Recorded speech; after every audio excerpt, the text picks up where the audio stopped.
Today I'm gonna sanitize my car. I'd recommend whenever you buy a new car or used car, you should always sanitize it.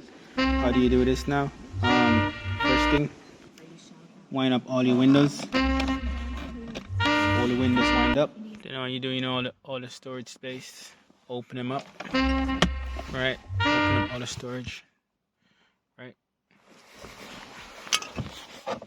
Open a glove box, and then you pop this open.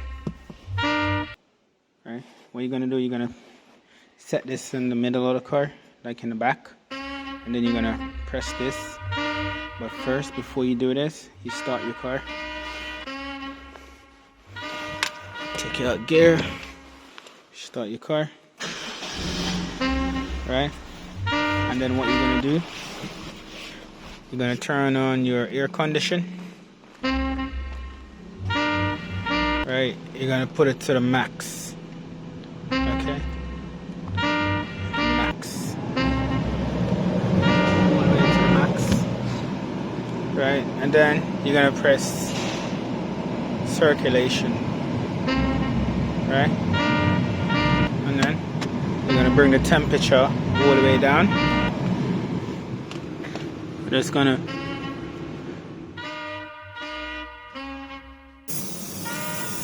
you go, it's going, so you're gonna close the door while the air conditioner is on.